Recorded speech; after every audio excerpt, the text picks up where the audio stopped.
Cofetăria Dulce Vis din București era pe punctul de a închide când Radu Ionescu a intrat disperat, ținând-o în brațe pe fetița sa de 3 ani. CEO al unei multinaționale, obișnuit să rezolve orice problemă cu banii, în acea noapte se confruntă cu ceva ce nicio sumă din lume nu putea cumpăra, inima frântă a fiicei sale. Mica Irina avea o singură dorință de ziua ei, ca mama să fie acolo, dar mama murise cu 2 ani în urmă. Când a văzut-o pe Mara Popa, cofetăreasa care pregătea tortul aniversar, l-a lovit ceva ca un trăsnet. Seamăna incredibil cu soția sa răposată, același zâmbet, același păr șaten, aceeași dulceață în ochi. În 30 de secunde, Radu a luat cea mai nebunească decizie din viața lui. S-a apropiat de străină și i-a pus o întrebare absolut imposibilă. Putea să pretindă că este soția lui timp de 7 zile? Doar pentru săptămâna în care Irina își sărbătorea ziua. Ceea ce niciunul dintre ei nu știa era că acea cerere disperată avea să le schimbe amândurora viața pentru totdeauna. Pentru că uneori, cele mai puțin probabile coincidențe ascund cele mai profunde destine. Dacă această poveste te-a intrigat, nu uita să te abonezi la canalul nostru și să ne spui din ce oraș ne urmărești.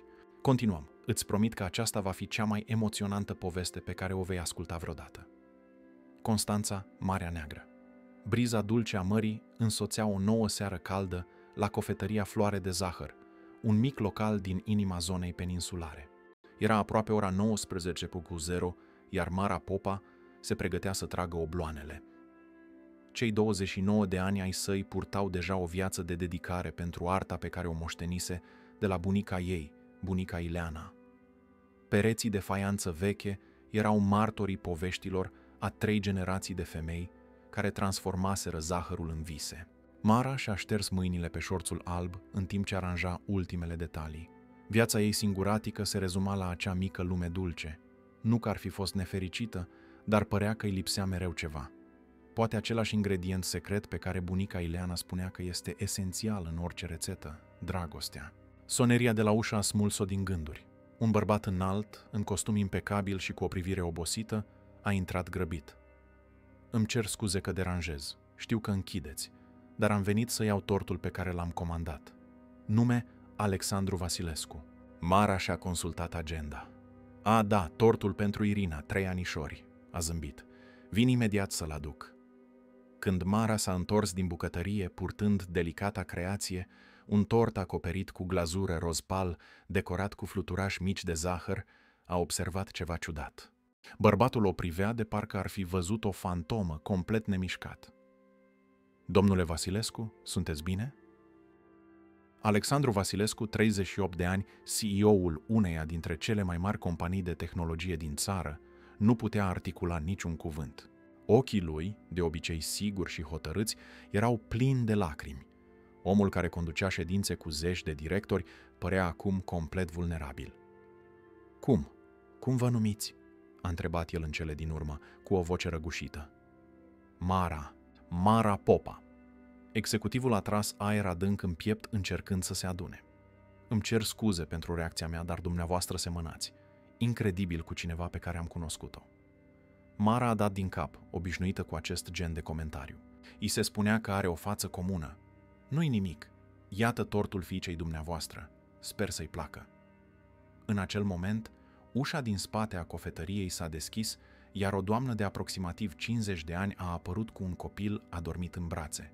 Domnule Alexandru, îmi pare rău că vă întrerup, dar Irina a țipit în timp ce așteptam în mașină. M-am gândit că ar fi mai bine să o aduc înăuntru. Mara a privit fetița. Părul șaten, creț, îi încadra o față delicată. Purta o rochiță galben pal și strângea puternic în brațe o păpușă de cârpă uzată. Părea un îngeraș.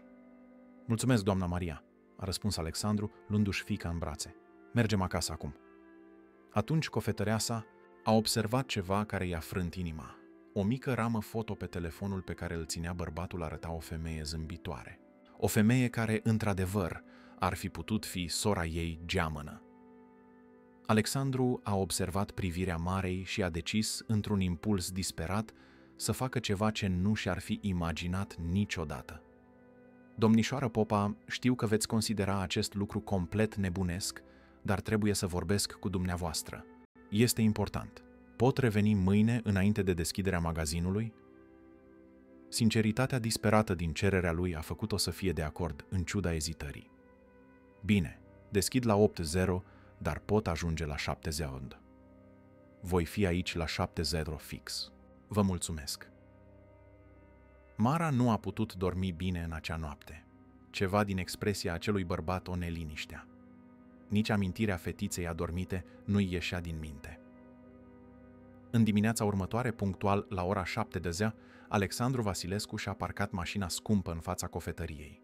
Purta haine mai legere, dar chipul îi era în continuare abătut, cu cearcăne adânci. Mara l-a primit cu o cafea tare. Bună dimineața, domnule Vasilescu!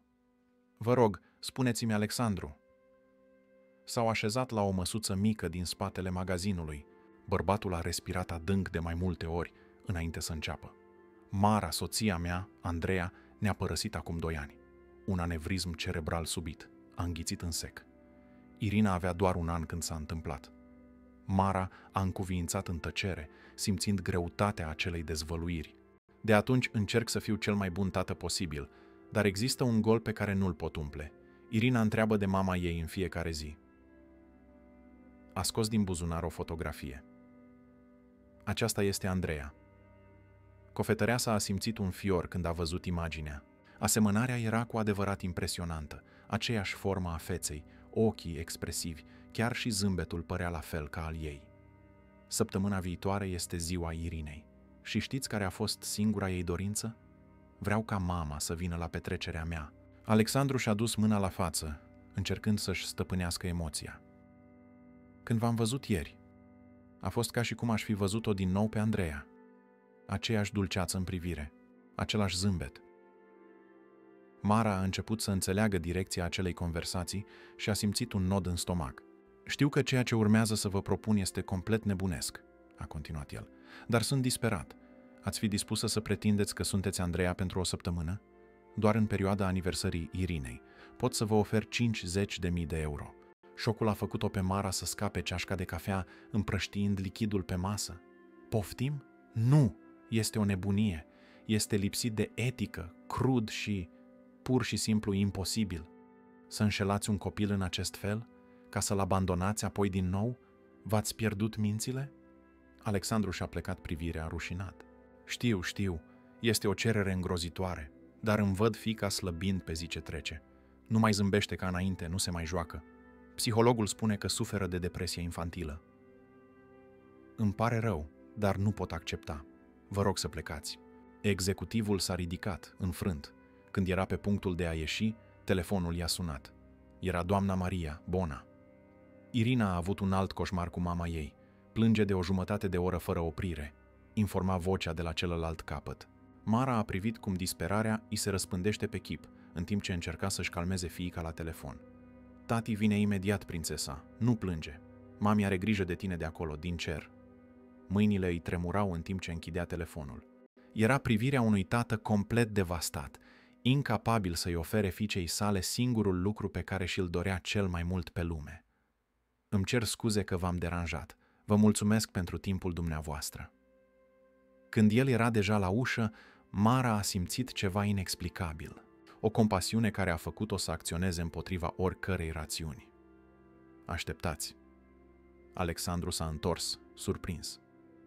Nu am spus că aș accepta această nebunie, dar poate putem discuta mai mult despre asta. Să ne gândim la o alternativă care să nu o rănească atât de mult pe fiica dumneavoastră. O rază de speranță i-a luminat fața obosită.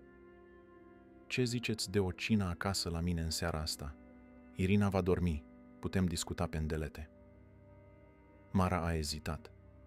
Intra pe un teritoriu periculos, dar ceva din interiorul ei, poate aceeași compasiune care o făcuse pe bunica ei să deschidă ușile cofetăriei pentru cei nevoiași în timpul inundațiilor din 1975, o împiedica să întoarcă pur și simplu spatele.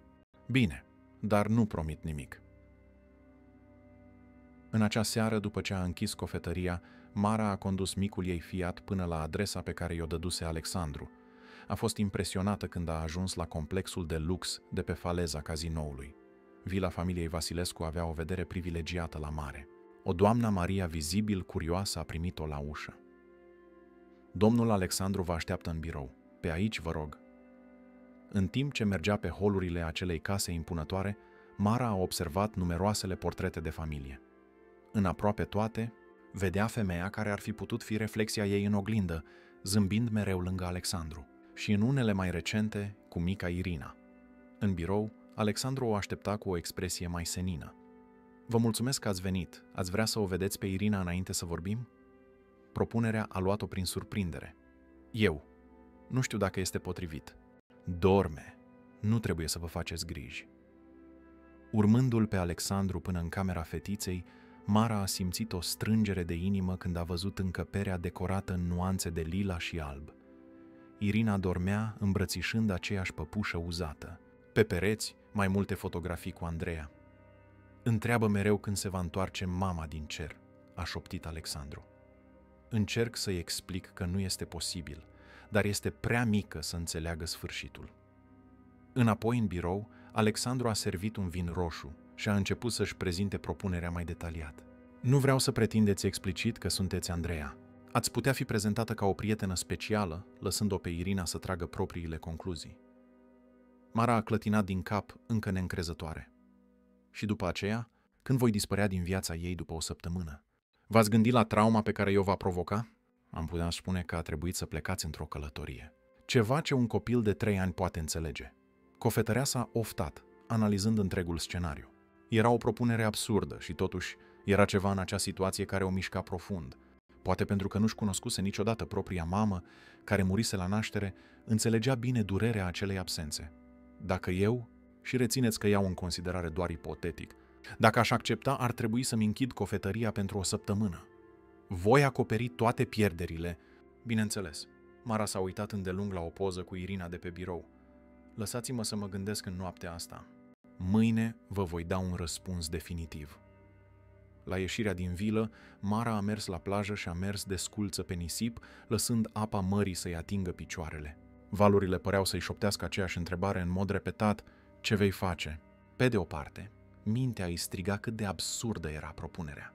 Pe de altă parte, inima îi se frângea la gândul acelui copil care plângea după mama pe care nu o va mai vedea niciodată.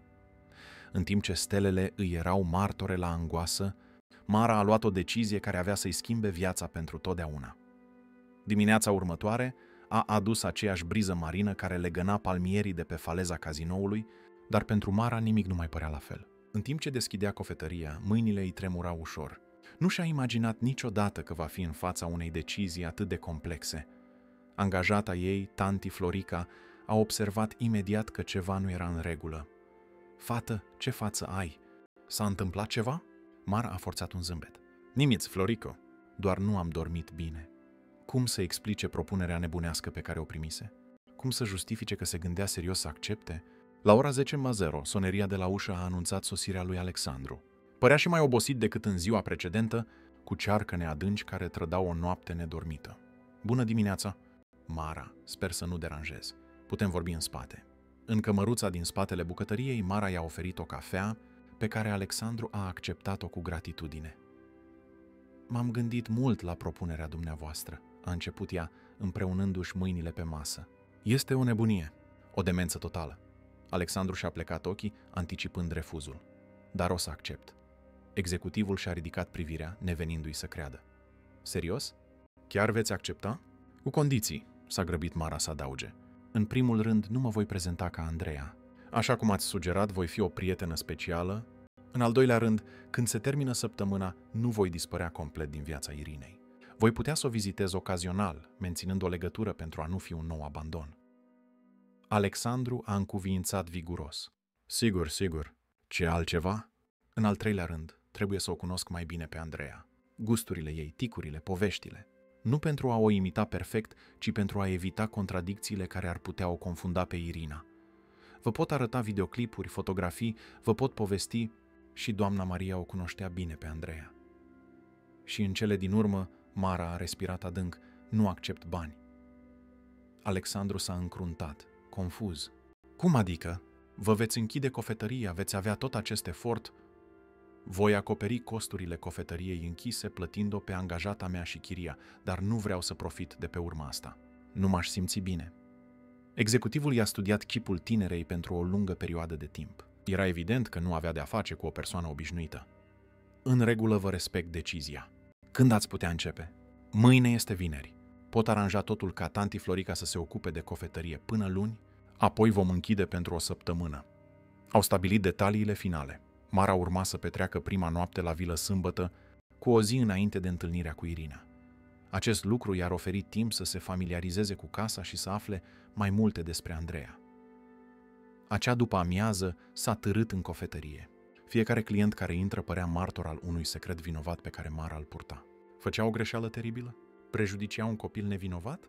Când a închis magazinul, a sunat-o pe singura ei rudă în viață, mătușa Luiza, care locuia în Sinaia.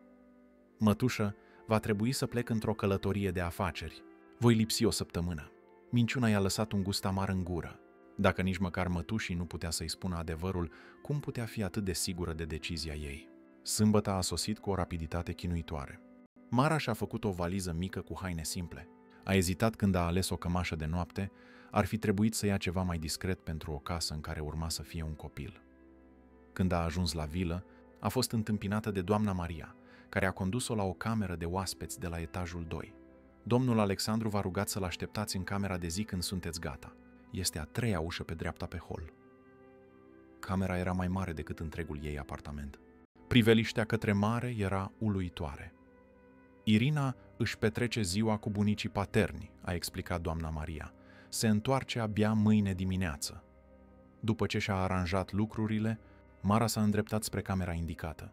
Alexandru o aștepta deja, înconjurat de albume foto și un laptop deschis. Vă mulțumesc că ați venit, a spus el ridicându-se. Am pregătit un fel de imersiune despre Andreea. În orele următoare, Mara a plonjat în viața unei necunoscute care, printr-o întâmplare a sorții, ar fi putut fi geamăna ei. Andreea Vasilescu fusese pediatru, absolventă a Politehnicii, cu specializare în neuropediatrie. Născută în Tulcea, îl cunoscuse pe Alexandru în timpul facultății, când el studia ingineria calculatoarelor. Iubea copiii mai mult decât orice, a povestit Alexandru, arătând videoclipuri cu Andreea alături de pacienți în spital. A fost o sarcină foarte dorită. Am avut dificultăți în a concepe. În fiecare videoclip, în fiecare fotografie, în fiecare poveste, Mara vedea o femeie cu zâmbet ușor și ochi strălucitori. Cineva care, evident, fusese foarte iubită. Acesta era parfumul pe care îl folosea, a spus Alexandru, întinzându-i un flacon de sticlă albastră. Și aceasta, cartea ei preferată. Insuportabila ușurătate a ființei, a citit Mara. Și mie îmi place mult cartea asta. O liniște stânjenitoare s-a așezat între ei. Scuze, nu am vrut să... Nu e în regulă, a întrerupt-o Alexandru.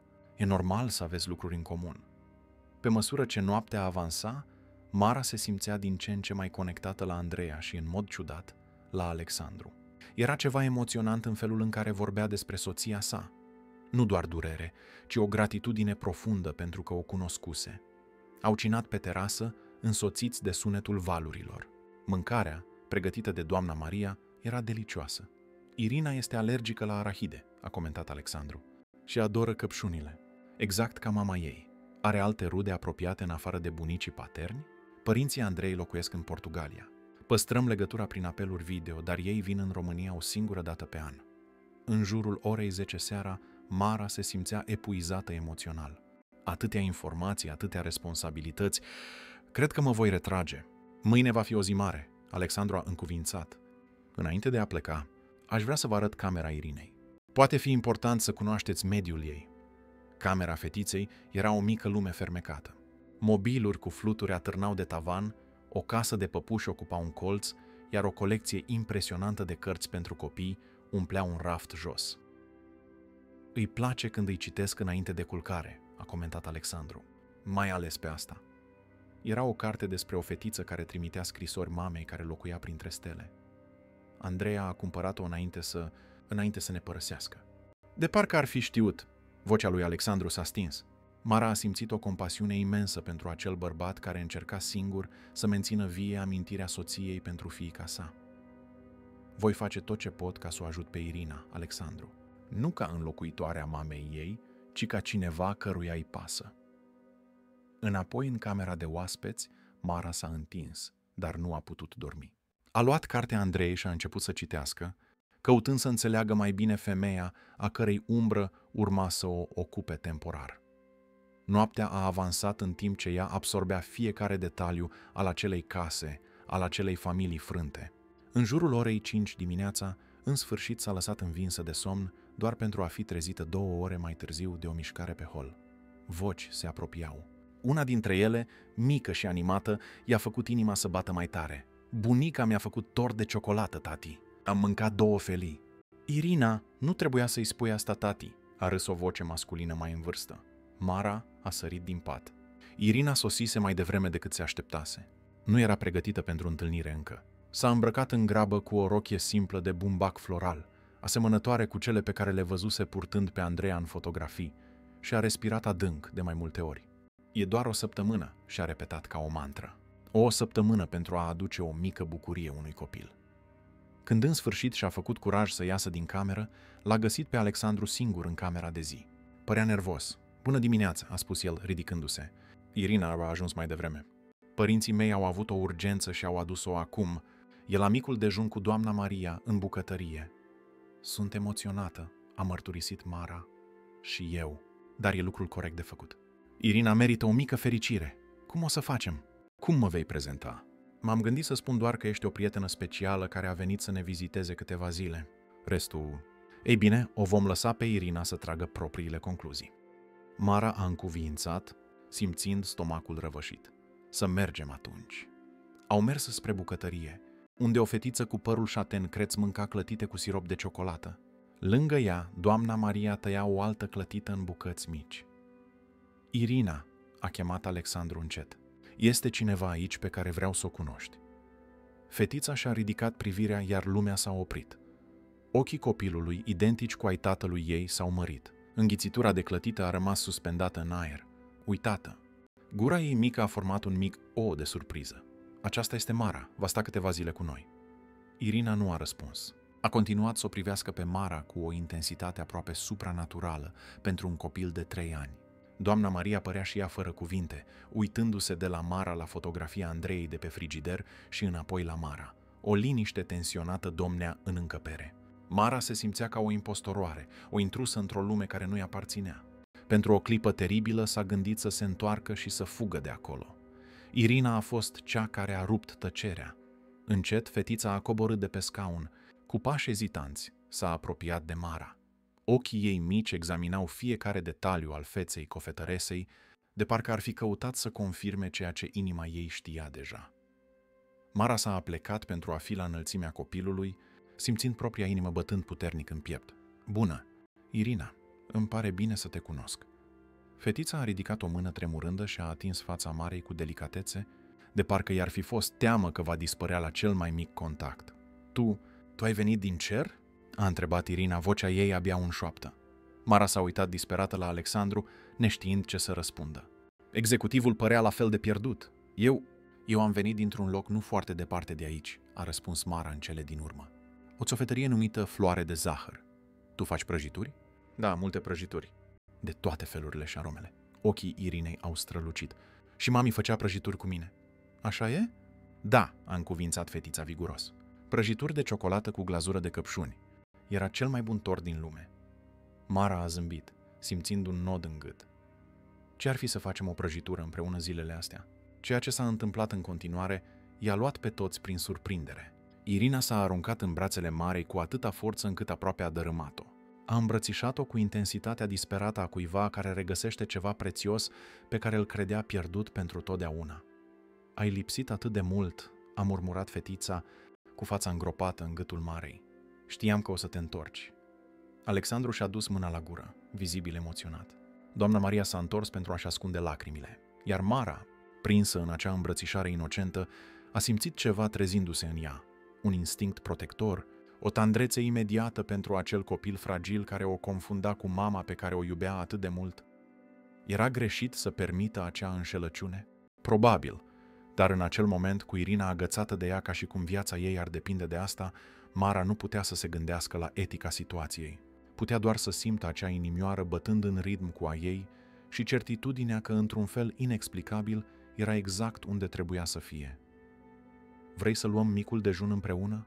A invitat-o, desfăcând ușor îmbrățișarea pentru a o privi în ochi. Irina a încuviințat, radiind. A luat mâna Marei și a condus-o la masă de parcă i-ar fi fost gazda. Îți plac clătitele cu sirop de ciocolată? Le ador. E micul meu dejun preferat dintotdeauna. Naturaletea cu care fetița a acceptat-o a lăsat-o pe Mara uimită. Nu se aștepta la o acceptare atât de imediată, atât de completă. În timp ce se așeza la masa din bucătărie, cu Irina povestind animat despre jucăriile ei, desenele animate preferate și rochia nouă pe care voia să o poarte la petrecerea de ziua ei, Mara i-a aruncat o privire lui Alexandru. El urmărea scena cu o expresie împărțită între bucurie și vinovăție. Ceea ce făceau era corect? Timpul avea să spună, dar deocamdată sunetul râsului Irinei, poate primul râs autentic după mult timp, părea un răspuns suficient. Prima zi în casa familiei Vasilescu a trecut ca un vis febril pentru Mara. Irina nu s-a dezlipit de ea nicio clipă, de parcă i-ar fi fost teamă că vizita specială ar putea dispărea la cea mai mică neatenție. Fetița i-a arătat fiecare jucărie, fiecare carte, fiecare colțișor secret al vilei. Acesta e domnul Mustăcios, a prezentat Irina, ridicând păpușa de cârpă uzată. Mami l-a făcut pentru mine. Are grijă de mine când am coșmaruri. Mara a zâmbit, ținând cu delicatețe jucăria. Pare foarte curajos. Este. Alungă toți monștrii de sub pat. După amiaza a fost dedicată unui picnic în grădină. Doamna Maria a pregătit sandvișuri, sucuri și fructe așezate pe o pătură în carouri. Irina a insistat ca Mara să stea între ea și tatăl ei. Spune o poveste, tati, a rugat fetița, mușcând dintr-o căpșună. Alexandru a început să povestească despre o prințesă fluture care trăia în cea mai frumoasă grădină din lume. Era evident o poveste pe care o spunea des, deoarece Irina completa unele propoziții, anticipându-l pe tatăl ei. Și regina fluture avea cel mai frumos zâmbet din tot regatul, a adăugat Alexandru, aruncându-i Marei o privire semnificativă. Cofetăreasa a simțit că se înroșește sub greutatea acelei priviri. Era greu de separat ce era interpretare și ce era real în acea dinamică ciudată care se forma între cei trei. Seara, la ora culcării Irinei, fetița a rugat-o pe Mara să-i citească povestea preferată, chiar cartea despre fetița care trimitea scrisori mamei printre stele. Citești la fel ca mami, a comentat Irina, deja somnoroasă, cu aceeași voce blândă. Acele cuvinte au căzut ca niște pietre în inima Marei. Ceea ce făceau era corect? Sau alimenta o iluzie care avea să aducă doar mai multă durere în viitor? Când în sfârșit a reușit să o adoarmă pe Irina, l-a găsit pe Alexandru pe terasă, contemplând marea întunecată. Pare atât de fericită, a comentat el fără să-și ia ochii de la orizont. Nu am mai văzut-o așa de mult timp. Asta mă îngrijorează, Alexandru. Este clar că ea crede că sunt Andreea. Eu nu am spus niciodată că ești. Nici nu a fost nevoie. Asemănarea fizică a fost suficientă pentru ca ea să tragă concluziile și noi nu am făcut nimic pentru a dezamorsa această înșelăciune. Alexandru s-a întors în sfârșit spre ea. Vrei să renunți? Crezi că greșim?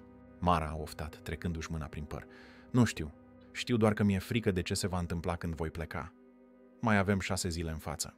Hai să-i oferim Irinei acest cadou, o săptămână de fericire, și apoi ne gândim ce să facem. Mara a încuviințat, deși nu era total convinsă. Înainte de a se retrage, i-a aruncat o ultimă privire lui Alexandru.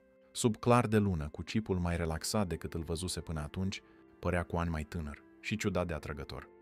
A doua zi a început cu Irina invadând camera Marei la 6 dimineața, sărind în pat cu entuziasm. Facem clătite! Facem clătite! În timp ce pregăteau micul dejun împreună, cu făină împrăștiată prin toată bucătăria și râsete răsunând pe pereți, Mara a realizat ceva neliniștitor. Se distra. Autentic. Nu era doar compasiunea care o mișca, ci o plăcere reală în compania acelui copil. A treia zi a adus ploaie, o furtună tipică litoralului. Fiind imposibil să iasă, și-au petrecut ziua construind corturi din cearșafuri în sufragerie, coacând biscuiți și uitându-se la filme cu prințese. Irina a insistat ca Mara să stea în mijlocul canapelei, între ea și tatăl ei. La un moment dat, Alexandru și-a întins brațul pe spătarul canapelei, degetele atingându-i ușor umărul Marei. Ea s-a prefăcut că nu observă, dar inima i s-a accelerat. În a patra zi, Irina s-a trezit cu febră. Mara a petrecut ore întregi lângă patul fetiței, punându-i comprese reci și cântând încet. Alexandru o privea de la ușă cu o expresie care îmbina recunoștința cu ceva mai profund, mai periculos. Ai talent cu copiii, a comentat el când Irina a adormit în sfârșit. Te-ai gândit să ai copii? Întrebarea a luat-o pe Mara prin surprindere. Poate într-o zi. Întotdeauna mi-am dorit o familie numeroasă și Andreea voia. Plănuiam să avem cel puțin 3 copii. O liniște incomodă s-a așternut între ei. Umbra Andreei era mereu prezentă. În a 5-a zi, cu Irina recuperată, au făcut o plimbare în zona peninsulară. Au vizitat portul Constanța, au luat înghețată și au mers pe străzile istorice. Pentru orice observator părea o familie normală și fericită. În unele momente, chiar și Mara uita că era temporar, o iluzie cu termen de valabilitate. Într-un magazin de jucării, în timp ce Irina era distrasă de o demonstrație de mașinuțe cu telecomandă, Alexandru s-a apropiat de Mara. Trebuie să-ți spun ceva, a spus el în șoaptă. Mă simt vinovat. Despre ce? Despre tine. Despre noi. Când te-am invitat să faci asta, a fost doar pentru asemănarea cu Andreea. Dar acum, Mara a simțit stomacul afundându-se. Acum ce e, Alexandru? Nu, acum te văd pe tine, pe Mara. Nu ca o copie a Andreei, ci ca pe cineva unic, special în sine. Înainte ca ea să poată răspunde, Irina s-a întors alergând, arătând jucăria pe care o alesese, o mică bucătărie de cofetărie. Uite, e la fel ca magazinul tău. A 6-a zi s-a luminat însorită, perfectă pentru petrecerea care urma să aibă loc a doua zi. Mara t-a ajutat la ultimele pregătiri, aprobând meniul, dulciurile și decorul, toate în nuanțe de roz și lila, cu tema fluturilor pe care Irina o iubea atât de mult. După amiază, micuța a insistat să-i arate Marei albumul ei de fotografii. Asta e mami când era doctor, a explicat, arătând o fotografie a Andreei în halat alb. Avea grijă de copiii bolnavi. A întors pagina. Asta e mami cu mine în burtică. O Andreea însărcinată zâmbea radiind către cameră. Și asta e mami ținându-mă în brațe când eram bebeluș. Pagină după pagină, fetița îi arăta pe mama pe care abia o cunoscuse, dar care ocupă un loc atât de mare în inima ei mică. Mara simțea cum îi se strânge gâtul la fiecare nouă imagine. De ce a trebuit să pleci în cer? A întrebat Irina brusc, luând-o pe Mara complet nepregătită. Eu... Tati a zis că te-ai îmbolnăvit și te-ai făcut steluță. Dar acum te-ai întors, nu? Cofetăreasa a simțit panica crescând. S-a uitat în jur, căutându-l pe Alexandru, dar el ieșise să ia niște lucruri pentru petrecere. Irina, dragă, eu nu sunt. Fetița a întrerupt-o, îmbrățișând-o strâns. E în regulă. Știu că nu poți rămâne pentru totdeauna. Profesoara de la grădiniță a zis că oamenii care se fac steluțe pot să ne viziteze doar în vis. Dar chiar și așa, sunt foarte fericită că ai venit la petrecerea mea. Acele cuvinte inocente au fost ca un pumn în stomacul Marei. Irina, în înțelepciunea ei infantilă, își crease deja o explicație pentru situație. Una care îi permitea să accepte prezența temporară a acelei versiuni a mamei, fără a pune la îndoială realitatea pierderii. În acea noapte, după ce a culcat-o pe Irina, Mara l-a găsit pe Alexandru în birou. El lucra la niște e-mail-uri, dar a închis laptopul imediat ce ea a intrat. Pot să vorbesc cu tine? A întrebat ea, închizând ușa în urma ei. Desigur. Cred că facem o greșeală teribilă, Alexandru. El s-a încruntat. Ce s-a întâmplat? Irina mi-a arătat albumul de fotografii azi și mi-a pus niște întrebări despre mine, că am plecat în cer și m-am întors. Ea crede pe deplin că sunt Andreea. Noi nu am confirmat niciodată asta, dar nici nu am negat-o. E același lucru. Mara a început să se plimbe prin birou, agitată. Și mai e ceva, mă implic emoțional. Cu Irina, cu casa asta, cu tine. Ultimul cuvânt a ieșit aproape ca un șoaptă. Alexandru s-a ridicat apropiindu-se de ea. E atât de rău? E complicat. Nu mai știu ce este real și ce este punere în scenă. Când am ajuns aici, eram sigură că va fi doar o săptămână. O favoare din compasiune. Acum? Mara a înghițit în sec. Acum mi-e frică să plec. Alexandru i-a luat mâinile în ale lui. Și dacă nu ar trebui să pleci? Cum adică? Și dacă asta ar putea fi real, noi 3 împreună?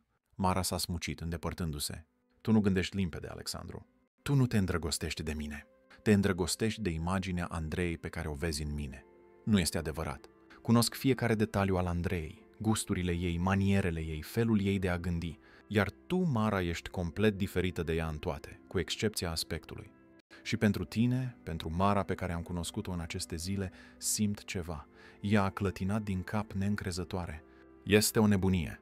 Ne cunoaștem de mai puțin de o săptămână. Și simt că te cunosc de o viață. asta e doar contextul. Situația artificială pe care am creat-o. Alexandru a făcut un pas înainte, micșorând distanța dintre ei. Atunci dovedește-mi că greșesc. Rămâi încă o săptămână după petrecere, fără prefăcătorii, fără aranjamente, doar tu fiind tu însăți.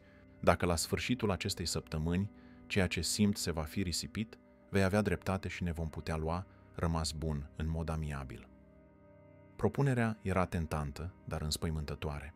Și Irina? Cum i-am explicat asta? Îi putem spune adevărul, că nu ești mama ei, ci cineva căreia îi pasă mult de ea. Asta o va zdrobi. Poate la început, dar copiii sunt rezilienți.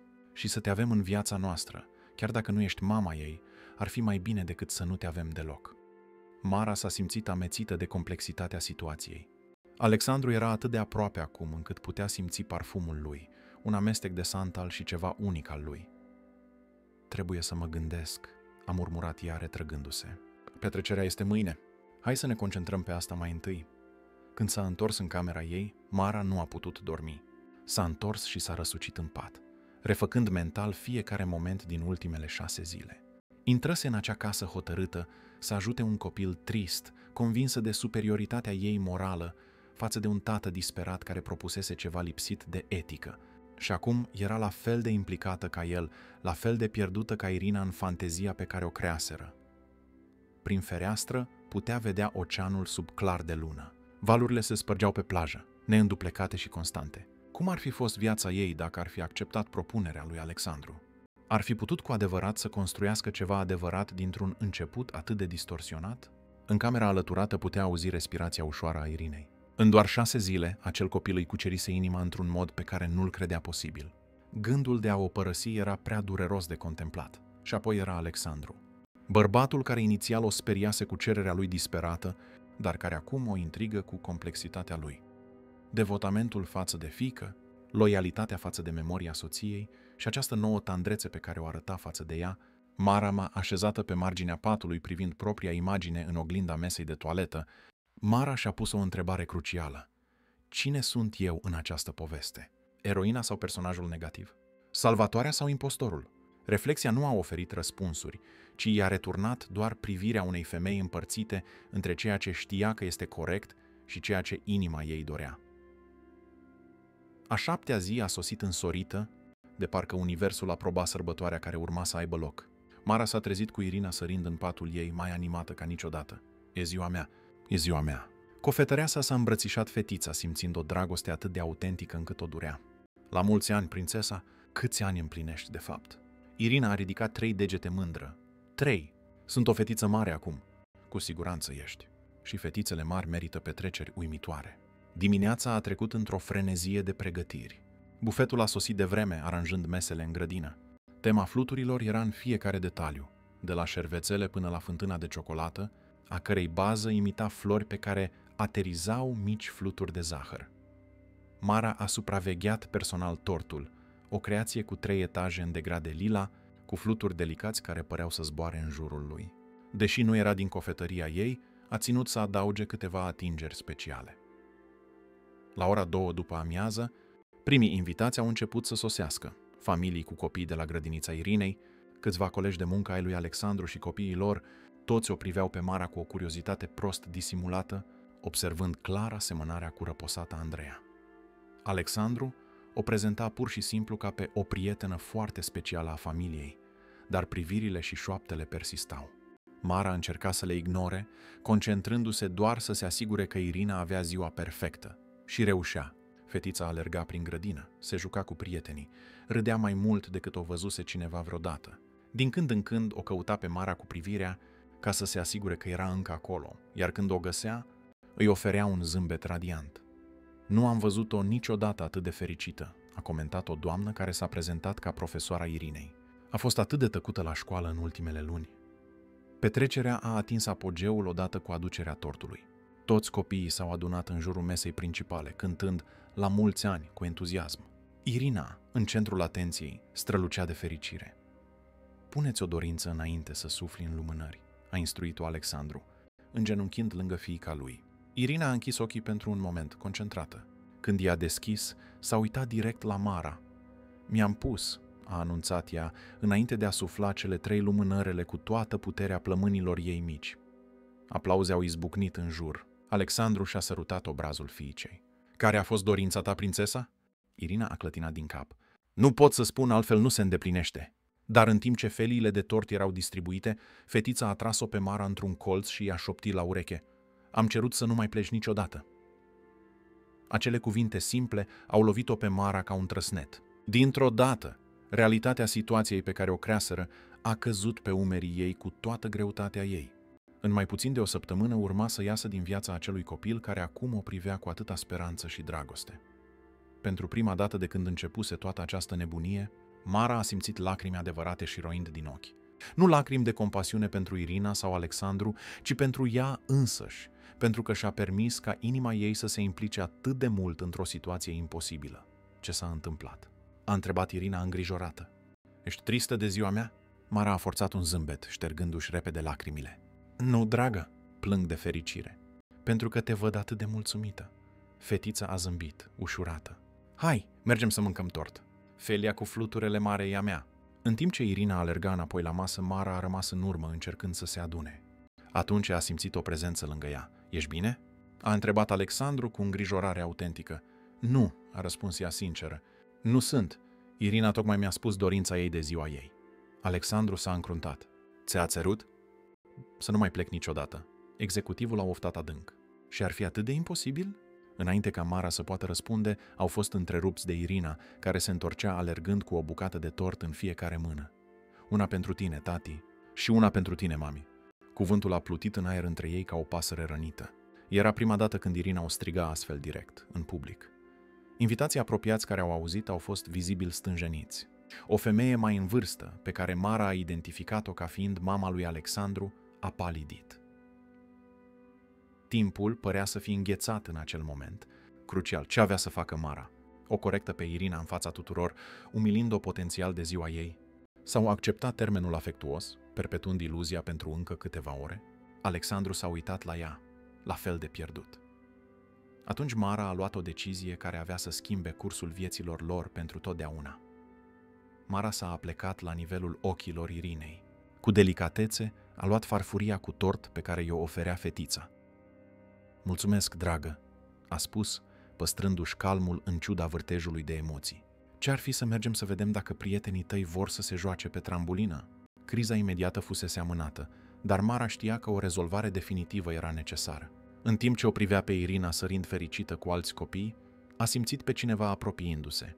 Era o doamnă elegantă cu părul grizonat perfect aranjat, mama lui Alexandru. Fiul meu mi-a povestit despre dumneavoastră, a spus doamna fără introduceri. Despre aranjament. Mara a simțit cum i se înroșește fața. Doamna Elena, Elena, te rog. Femeia a ridicat o mână întrerupând-o. Nu sunt aici ca să judec. Când Alexandru mi-a spus, am fost îngrozită. Dar astăzi s-a uitat în direcția nepoatei sale, care râdea cum nu o mai văzuse de mult. Astăzi nu mai știu ce să cred. Nici eu, a mărturisit Mara. A început ca un gest de compasiune, dar acum este complicat, a completat Elena. Am observat cum te privește fiul meu. Nu este aceeași privire pe care o avea pentru Andreea. E diferită cum? Doamna a zâmbit ușor. Când o privea pe Andreea, era adorație, aproape idolatrizare. Când te privește pe tine, este ceva mai matur, mai real. El te vede pe tine, cu toate îndoielile și conflictele tale. Acele cuvinte au atins-o pe Mara profund. Era posibil ca Alexandru să o vadă cu adevărat așa cum era și nu doar ca un ecou al soției sale răposate? Ce credeți că ar trebui să fac? Elena a țoftat. Nu pot răspunde la asta. Știu doar că nepoata mea este fericită pentru prima dată după mult timp, iar fiul meu pare viu din nou. I-a atins brațul Marei. Dar orice decizie vei lua, gândește-te bine la consecințe. Inimi sunt implicate. Petrecerea a continuat animată până seara. Când ultimul invitat a plecat, Irina era epuizată, dar radiantă. A insistat ca Mara să o culce. A fost cea mai bună zi de naștere, a murmurat fetița, deja somnoroasă, îmbrățișându-l pe domnul mustăcios. Mulțumesc că ai venit din cer să mă vezi. Acele cuvinte inocente au fost picătura care a umplut paharul pentru Mara. Imediat ce Irina a adormit, Mara a ieșit din cameră, hotărâtă să aibă o conversație definitivă cu Alexandru. El a găsit în grădină, supraveghind echipa de curățenie. Trebuie să vorbim, a spus ea fără ocolișuri. În particular. Au mers în birou, unde Alexandru a servit 2 pahare de vin. Mara a refuzat paharul ei. Nu putem continua așa, a declarat ea. Este prea crud pentru Irina. Alexandru a oftat. Știu. Ea crede că sunt Andreea, că m-am întors din cer să o văd, iar mâine, se presupune, ar trebui să dispar din nou din viața ei. Decât dacă rămâi. Mara a clătinat din cap, frustrată. Nu este atât de simplu, Alexandru. Chiar dacă aș rămâne, în cele din urmă, ar trebui să-i spunem adevărul. Cu cât lăsăm mai mult timp să treacă, cu atât va fi mai rău. Atunci îi spunem adevărul acum. Propunerea a luat-o pe Mara prin surprindere. Căm? Mâine dimineață. Ne așezăm cu Irina și îi explicăm totul. Că nu ești Andreea, ci cineva căreia îi pasă mult de ea. Că poți continua să faci parte din viețile noastre, dacă vrei, dar într-un mod onest. Crezi că va înțelege? Va fi greu la început. Dar copiii au o capacitate incredibilă de adaptare. Și cel mai important, nu va pierde pe cineva din nou. Vei rămâne prezentă, doar într-un mod diferit. Mara și-a dus mâinile la față, încercând să-și organizeze gândurile. Și noi, ce suntem, Alexandru? Ceea ce simțim unul pentru celălalt este real sau doar produsul acestei situații nebunești? Alexandru s-a apropiat, luându-i mâinile în ale lui. Ceea ce simt pentru tine este real, atât de real încât mă sperie. Cum poți fi sigur? Ne-am cunoscut acum o săptămână în circumstanțe complet artificiale. Pentru că ceea ce simt pentru tine este complet diferit de ceea ce simțeam pentru Andreea. Acea declarație a surprins-o pe Mara. Cum adică? Andreea a fost prima mea dragoste. Eram practic copii când ne-am cunoscut. Am crescut împreună, am absolvit împreună, am construit o viață, dar într-un fel nu ne-am văzut niciodată complet. Era o relație aproape idilică, fără provocări sau conflicte majore. El a făcut o pauză, căutând cuvintele potrivite. Cu tine, Mara, este diferit. Ne-am cunoscut în cel mai rău moment al meu. M-ai văzut disperat, fragil, făcând greșeli etice enorme și totuși ești aici. Nu există idealizare. Nu există perfecțiune. Este mai adult, mai adevărat. Mara a simțit lacrimi în ochi. Mie teamă să nu fiu doar un înlocuitor. Nu ești. Nu ai putea fi niciodată. Alexandru i-a mângâiat fața. Tu ești tu, unică, și de tine mă îndrăgostesc. Înainte ca Mara să poată răspunde, ușa biroului s-a deschis brusc. Era Irina, în pijama și îmbrățișându-l pe domnul mustăcios. Am avut un coșmar, a anunțat fetița cu o voce somnoroasă. Alexandru și Mara s-au îndepărtat discret. Vrei să ne povestești, prințesa? A întrebat Alexandru, întinzând brațele către fiica lui. Irina a mers spre ei, așezându-se în poala tatălui ei. Am visat că mami pleacă din nou, pentru totdeauna. Privirea pe care Mara și Alexandru au schimbat-o era încărcată de semnificație. Momentul adevărului sosise mai devreme decât se așteptau. Irina, a început Alexandru, încet. O trebuie să vorbim despre ceva important. Fetița a simțit seriozitatea din vocea tatălui ei și a mărit ochii. E adevărat, nu? Pleci mâine. S-a întors spre Mara cu lacrimi în ochi. Mara a respirat adânc, căutând curajul pentru ceea ce urma să facă. A îngenunchiat în fața fetiței. Irina, trebuie să te spun ceva. Ceva ce s-ar putea să fie greu de înțeles acum, dar într-o zi vei înțelege. Fetița o privea cu ochi mari și atenți. Eu nu sunt mama ta din cer. Cuvintele au plutit în aer ca niște cristale fragile. Irina s-a încruntat, confuză. Nu înțeleg. Alexandru a intervenit blând. Îți amintești când ți-am spus că mama a plecat în cer? Că s-a făcut o steluță? Irina a încuviințat. Când oamenii merg în cer, nu se pot întoarce, dragă. Nici pentru zile de naștere, nici pentru vizite. Dar... Fetița s-a uitat la Mara, confuză. Ea seamănă cu mami, la fel ca în poze. Știu, prințesa. Se întâmplă că Mara seamănă foarte mult cu mama ta, dar sunt persoane diferite. Mara a luat mânuțele fetiței în ale ei. Tatăl tău m-a cunoscut la cofetăria mea când a venit să-ți ia tortul de ziua ta. A văzut că semăn foarte mult cu mama ta și m-a invitat să vin să te cunosc. Irina procesa încet acea informație, expresia ei trecând de la confuzie la înțelegere graduală. Deci, nu ești mama mea? Durerea din vocea copilului a frânt inima Marei. Nu, dragă. Sunt Mara, sunt o cofetăreasă care locuiește în centrul orașului. Am un magazin unde fac prăjituri și dulciuri, dar în această săptămână am cunoscut o fetiță foarte specială care m-a învățat multe despre dragoste și bucurie. Irina și-a plecat capul, îmbrățișându-l pe domnul mustăcios mai strâns. Atunci pleci? Mara s-a uitat la Alexandru căutând îndrumare. El a încuviințat ușor, încurajând-o. Asta depinde, Irina. Nu pot fi mama ta, pentru că mama ta a fost unică și specială și nimeni nu o poate înlocui. Dar pot fi prietena ta dacă vrei. Prietena? Fetița părea să ia în considerare conceptul. Da, o prietenă căreia îi placi foarte mult și care poate veni să te viziteze, să te ducă la plimbare, să faceți prăjituri împreună. Ca mătușa Larisa? Irina s-a referit la o prietenă a familiei care o vizita ocazional. Ceva de genul. Dar poate pot fi o prietenă și mai apropiată. Dacă tu și tatăl tău vreți. Irina a rămas tăcută pentru momente lungi, procesând totul.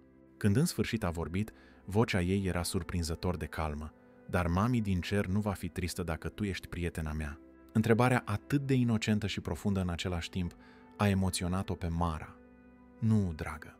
Sunt sigură că mama ta ar fi foarte fericită să știe că ai oameni care te iubesc și au grijă de tine. Irina s-a întors spre tatăl ei. E adevărat, tati? E adevărat, prințesa. Mama voia doar fericirea ta. Și pe a mea, de asemenea. Fetița părea să accepte această explicație. Atunci poți fi prietena mea, Mara. Ar fi o onoare. Irina a căscat, epuizată de emoțiile zilei. Pot să dorm în patul tău azi? Doar azi? Mara s-a uitat la Alexandru, care a încuvințat. Sigur că poți, dragă. Când Irina a adormit în sfârșit din nou, de data aceasta în patul Marei, cofetăreasa l-a găsit pe Alexandru pe terasă. Cum crezi că se descurcă cu toate astea? A întrebat ea, îngrijorată. Mai bine decât ne așteptam, cred. Dar mâine va fi testul adevărat. Au rămas în tăcere pentru un timp, privind luna reflectată în mare. Și tu? A întrebat Alexandru în cele din urmă. Cum te descurci cu toate astea? Mara a oftat. Sincer, sunt speriată. Într-o săptămână viața mea s-a dat peste cap. Am dezvoltat sentimente pentru un copil pe care abia îl cunosc și pentru un bărbat a cărui soție am coincis să semăn. Pare scenariul unei telenovele, nu? Alexandru a zâmbit fără umor, dintre cele mai puțin probabile. Deci, ce facem acum? Mara s-a gândit pentru un moment. Cred că avem nevoie de timp. Timp real, fără prefăcătorii sau presiuni. Trebuie să mă întorc la viața mea, la cofetăria mea. Iar tu și Irina trebuie să vă adaptați la această nouă configurație. Pleci mâine, deci? Da, nu. Complet. Pot să o vizitez pe Irina în weekenduri. Putem vedea cum evoluează lucrurile în mod natural. Alexandru a încuvințat, deși părea puțin dezamăgit. Și noi? Și noi avem nevoie de timp, Alexandru. Nu pot nega că simt ceva pentru tine, dar trebuie să mă asigur că este real și nu doar produsul acestei situații extraordinare. El i-a luat mâna în a lui. Pot aștepta. Timpul este ceva ce am din belșug. În dimineața următoare, micul dejun a fost mai tăcut decât de obicei. Irina era gânditoare, alternând privirile între Mara și tatăl ei. Chiar pleci azi? A întrebat în cele din urmă. Mă întorc acasă, da, a răspuns Mara. Trebuie să redeschid cofetăria. Sunt mulți oameni care așteaptă prăjiturile mele. Tu faci prăjituri frumoase ca cea de ziua mea? Fectea, de toate felurile și aromele. Pot să vin să-ți vizitez cofetăria? Mara a zâmbit, ușurată de deschidere. Sigur că poți. Oricând vrei. Mâine? Alexandru a râs de nerăbdarea fiicei. Ce zici de weekendul viitor? Are timp Mara să se organizeze. Irina a fost de acord, deși părea puțin dezamăgită de așteptare. După micul dejun, Mara și-a făcut bagajele. Era ciudat cum, în doar 7 zile, acea cameră de oaspeți devenise familiară. Când a coborât cu valiza, i-a găsit pe Alexandru și Irina așteptând în sufragerie. Fetița ținea ceva în mâini, un desen. L-am făcut pentru tine, a spus, dându-i Marei hârtia. Sunt eu, tu, tati și domnul mustăcios. Desenul arăta 4 siluete, 2 mari, una mică și una care semăna cu un motan deformat, presupusul domnul mustăcios. Toți zâmbeau. Este superb, Irina. O să-l pun pe frigiderul meu. Despărțirea a fost mai liniștită decât se aștepta Mara. Irina a îmbrățișat-o strâns și i-a cerut să se întoarcă repede. Nu mai exista confuzie în ochii ei, doar afecțiunea sinceră a unui copil pentru cineva drag. Alexandru a însoțit-o până la mașină. Mulțumesc, a spus el, simplu, pentru tot. Nu a fost nimic. A fost totul. El i-a ținut fața între mâini. Ai adus lumină înapoi în casa asta. În noi. Fără să se gândească prea mult, Mara s-a aplecat și l-a sărutat ușor pe buze. A fost un sărut scurt, cast, dar încărcat de promisiuni. Până sâmbătă, a spus ea, urcând în mașină. Te așteptăm. În timp ce se întorcea la apartamentul ei din centru, Mara a simțit un amestec de emoții. Ușurare că se întorcea la viața ei normală, nostalgie pentru zilele intense pe care le trăise și o speranță timidă pentru ceea ce viitorul putea să-i rezerve. Când a ajuns acasă, primul lucru pe care l-a făcut a fost să pună desenul Irinei pe frigider. Apoi a sunat-o pe tanti Florica. Poți redeschide cofetăria mâine, a informat-o. Voi fi acolo la 7 fix. Fată, ești bine? Vocea ta e diferită. Mara a zâmbit în sinea ei. Sunt diferită, Florico, dar sunt bine.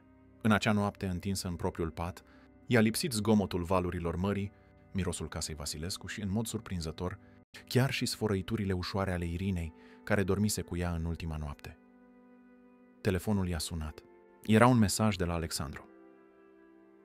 Irina tocmai a pus o întrebare interesantă.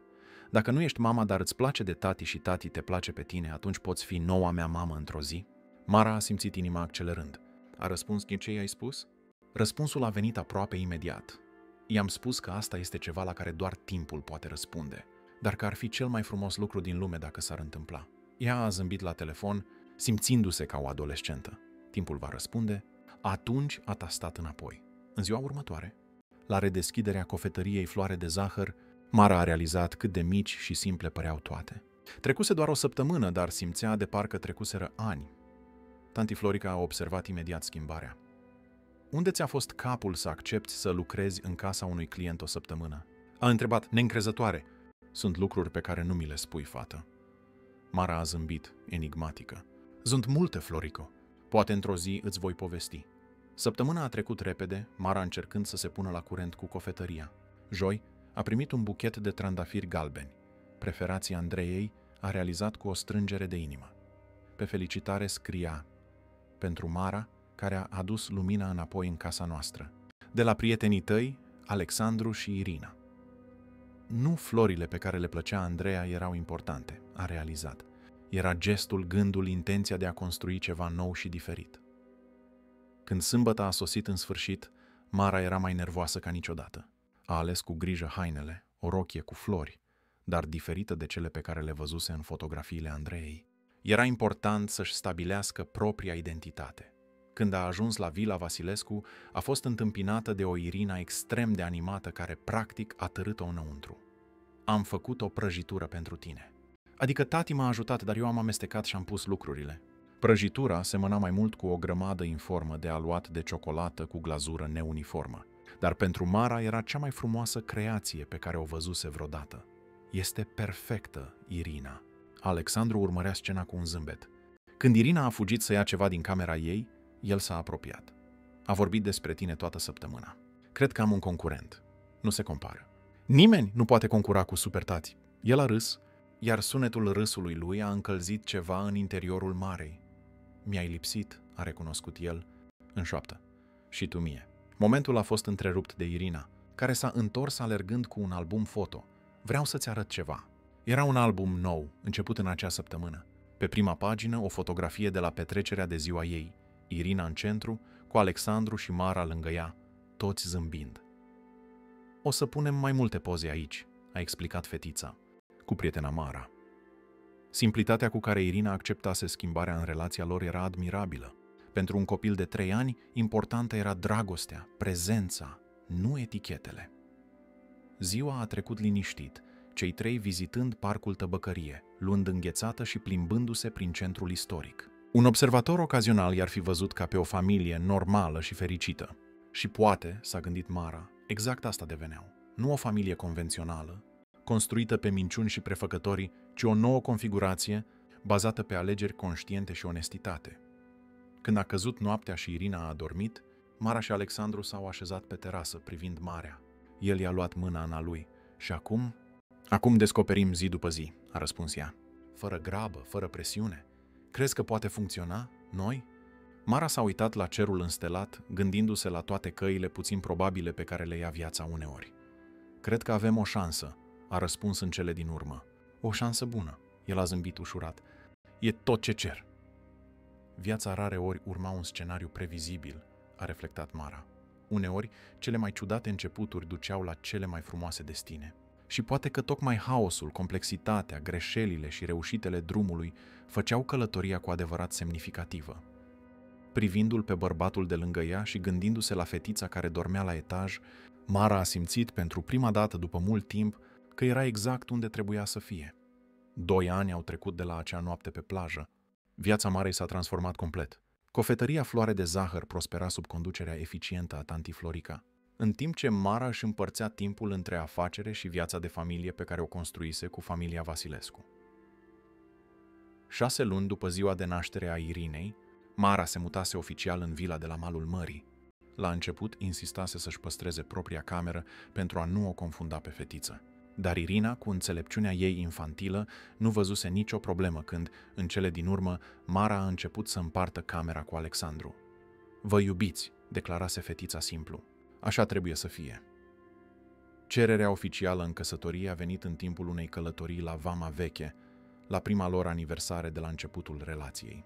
Alexandru pregătise un picnic la apus pe plaja 2 Mai, cu șampanie, căpșuni și un inel de safir care se potrivea perfect cu ochii albaștri ai Marei. "Vreau să construiesc o viață întreagă alături de tine", spusese el, îngenunchiat pe nisip. "Nu pentru că îmi amintești de cineva din trecut, ci pentru că ești prezentul și viitorul meu." Nunta fusese o ceremonie intimă, desfășurată în grădina vilei.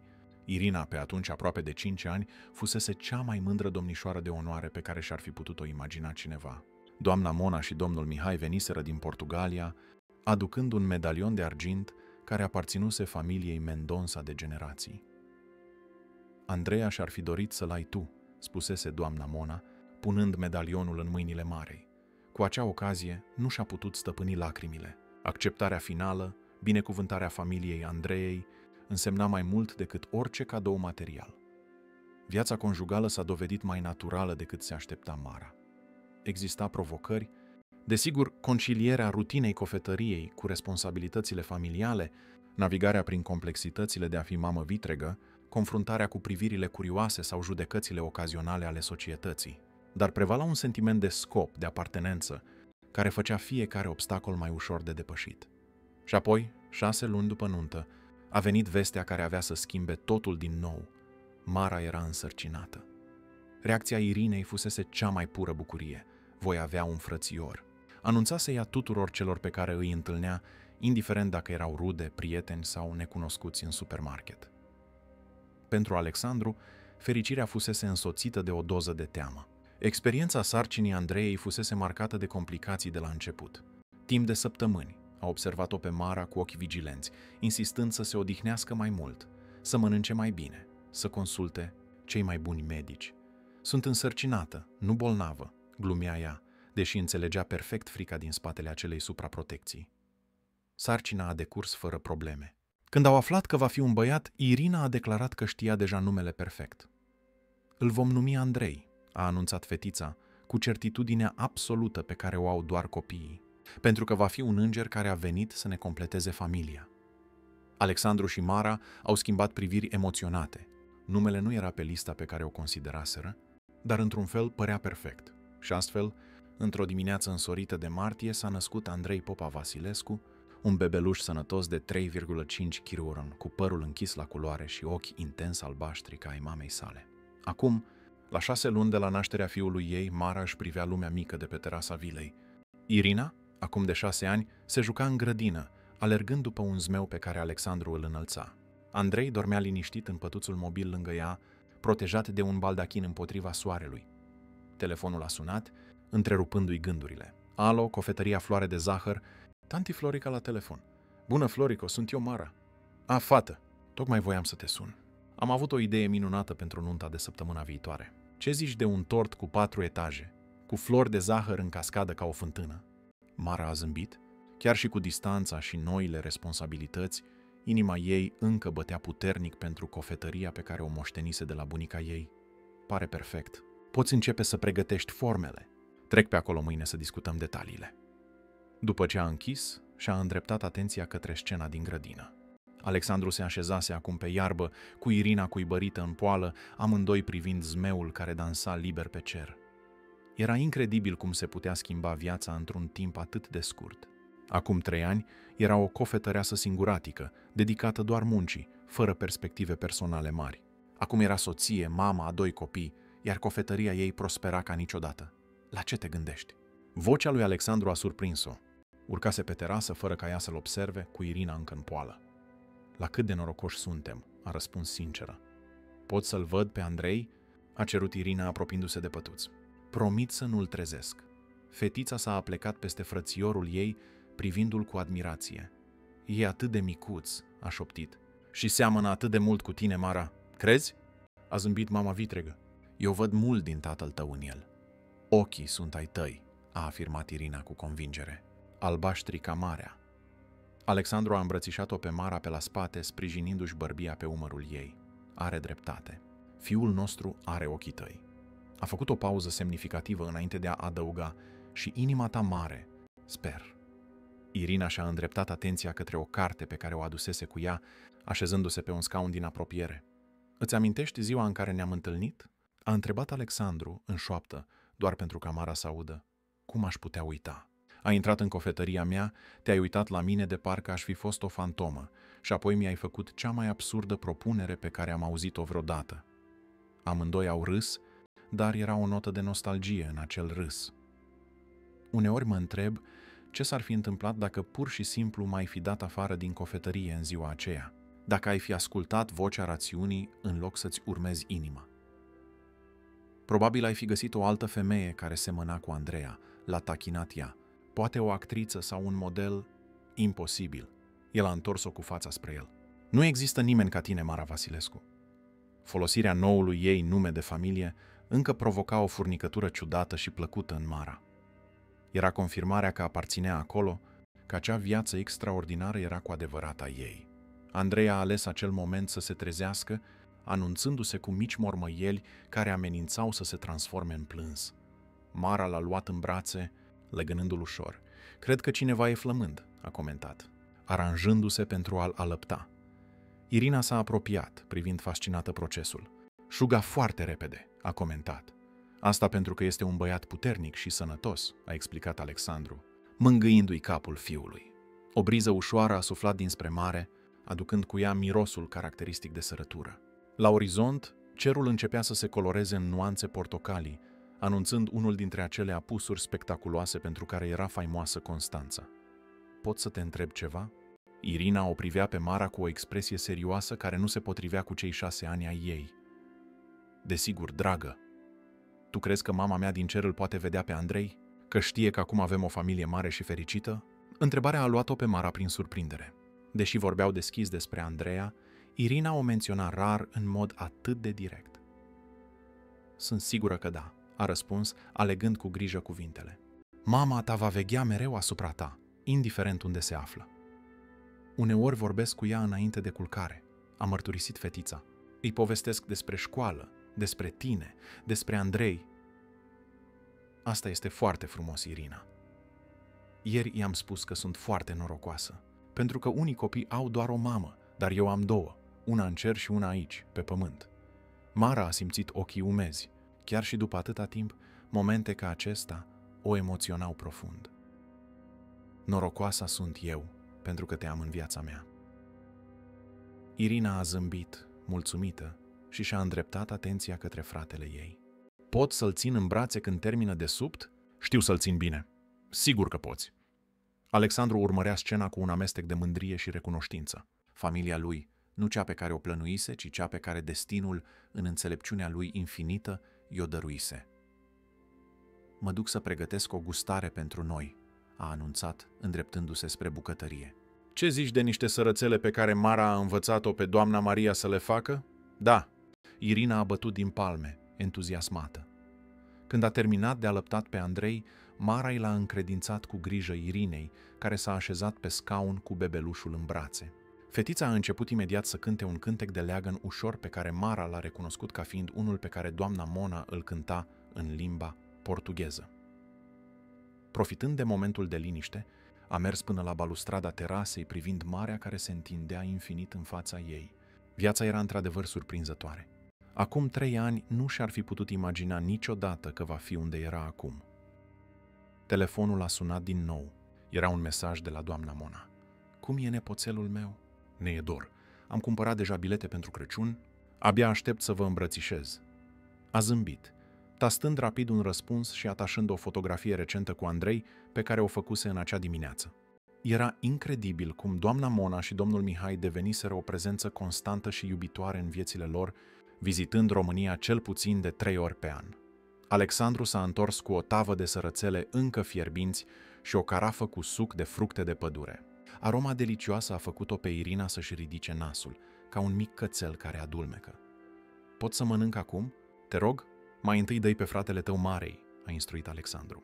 Nu vrem să ajungă acoperit de firimituri. În timp ce familia împărțea acea gustare simplă pe terasă, cu soarele care apunea pictând cerul în roz și auriu, Mara a fost cuprinsă de un sentiment copleșitor de împlinire. Nu era o fericire perfectă, știa că viața avea să aducă mereu provocări, dar era o fericire reală, construită pe baze solide de adevăr și acceptare. La ce te gândești? A întrebat Alexandru, observându-i privirea absentă. La cum am ajuns aici? La cum totul a început într-un mod atât de puțin probabil. El a încuvințat, înțelegând. O cerere imposibilă care s-a transformat în miracolul vieții noastre. Exact. Irina, care fusese concentrată pe sărățeaua ei, a întrebat deodată: ce cerere imposibilă? Alexandru și Mara au schimbat priviri, nesiguri cum să-i explice acea poveste complexă unui copil de 6 ani. Într-o zi, când vei fi mai mare, îți vom povesti toată istoria, a promis Alexandru. Dar nu e corect. Vreau să știu acum. Mara a râs de expresia indignată a fetiței. E o poveste lungă, Irina, despre cum tatăl tău și cu mine ne-am cunoscut și cum ne-ai ajutat să găsim fericirea. Eu am ajutat? Fetița părea intrigată. Mai mult decât îți poți imagina, a confirmat Alexandru. Inima ta mare ne-a arătat drumul. Irina a părut mulțumită de acest răspuns parțial. Știam, era scris în stele. 3 minute au trecut, a amintit Alexandru blând. E timpul să te speli pe dinți și la culcare. Pot să-i dau un sărut de noapte bună lui Andrei? Sigur că poți. Fetița s-a apropiat cu grijă și a depus un sărut blând pe fruntea frățiorului ei. Noapte bună, Gabi, visează îngeri ca tine. Apoi a sărutat-o pe Mara pe obraz. Noapte bună, mami. Era prima dată când Irina o striga astfel, pur și simplu mami, fără calificative ca a doua sau de pe pământ. Mara a simțit inima extinzându-se într-un mod pe care nu-l știa posibil. Noapte bună, iubirea mea. Alexandru a dus-o pe fiica lui în casă, lăsând-o pe Mara singură cu Andrei pe terasă. Ea s-a uitat la bebelușul adormit în brațele ei, atât de mic, atât de perfect, atât de plin de posibilități. Tatăl tău are dreptate, știi? A șoptit fiului ei. Totul a început cu o cerere imposibilă și s-a transformat în miracolul vieții noastre. Andrei a răspuns cu un mic oftat în somnul lui profund. Pe cer o stea a strălucit mai intens, de parcă ar fi clipit în semn de acord. Și în acel moment, sub cerul înstelat al Constanței, legănând pe fiul ei în brațe, în timp ce aștepta întoarcerea soțului și gândindu-se la fetița extraordinară pe care o numea acum fiică, Mara a știut cu o certitudine care venea din cea mai profundă parte a ființei sale că era exact unde trebuia să fie. Drumul fusese șerpuit, neobișnuit, uneori dureros. Dar destinul, dacă exista așa ceva, avea modalități surprinzătoare de a ghida oamenii exact acolo unde trebuiau să fie. O cerere imposibilă care se transformase în miracolul vieții lor. Alexandru s-a întors pe terasă, așezându-se lângă ea și trecându-și brațul peste umerii ei. Irina a dormit instantaneu, a comentat. Nici nu a trebuit să-i spun povestea azi. A avut o zi plină de emoții. Au rămas în tăcere pentru câteva minute, bucurându-se doar de prezența celuilalt și a fiului care dormea pașnic. Știi ce mi-a spus înainte să adoarmă? A comentat Alexandru. Ce? Că acum suntem o familie completă. Tu, eu, i-am Andrei. Și mama din cer care veghează asupra noastră a tuturor. Mara a zâmbit, simțind o pace profundă. Are dreptate. Este o familie neobișnuită, dar perfectă în felul ei. Alexandru a sărutat-o ușor. Mulțumesc. Pentru ce? Pentru că te-ai aruncat în nebunia aia acum 3 ani.